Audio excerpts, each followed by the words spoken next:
Hello and welcome to a still but damp evening here in beautiful Nova Scotia, and welcome to my channel, The Optimistic Gardener. My name is Steve Farley. Yes, a damp evening indeed. We've had rain all day today, welcome rain mind you.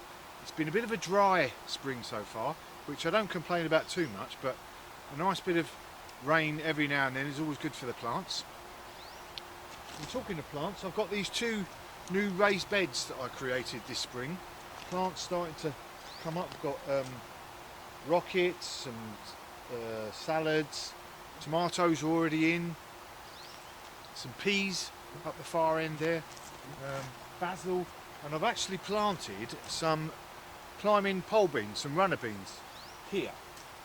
But you'll notice I'm lacking something to grow them up, and I want to be growing some tall tomatoes along these two raised beds and some other sort of climbing, whether it be some cucumbers or some squash or something. And I was going to be putting in one of those cattle panel type archways, you know, get a cattle panel, bend it over like that, and that would have gone all the way down. As you can see in the picture there, that sort of thing, you see them all the time on Instagram and looking really good, dripping down with tomatoes and squash and all that sort of lovely different types of fruit and veg. But with this COVID-19, getting out and about, trying to find where I can actually get cattle panels, I haven't had the chance. So what I'm going to do is do a bit of my usual sort of agile design and make it up as I go along arch.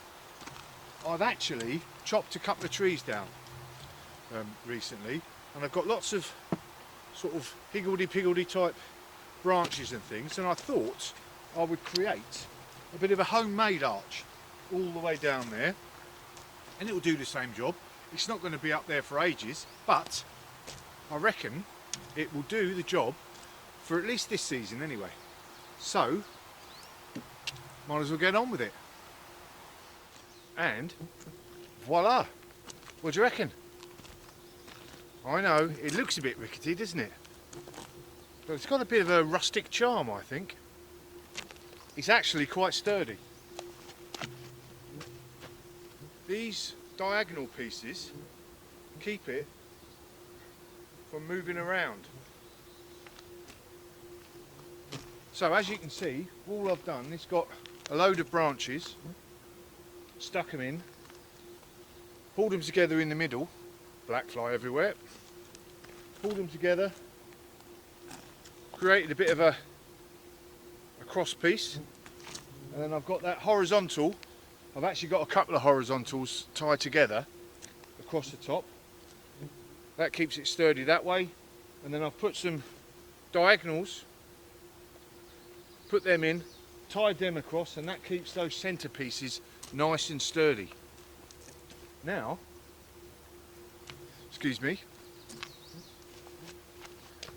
now I can grow some beans up the poles, and I'll put some wires across, and I'll get some tomatoes and some squash and grow all sorts over both sides, and I'll have a bit of a tunnel to pick all the gear. I'll be on Instagram before you know it. An Instagram sensation with this tunnel. Anyway, I like it, and it was certainly cheap. Cost me the twine that I've used to tie it together. That bundle there is still not getting any smaller though, so I'll have to find some more wigwams and tunnels to build. Anyway, I like it.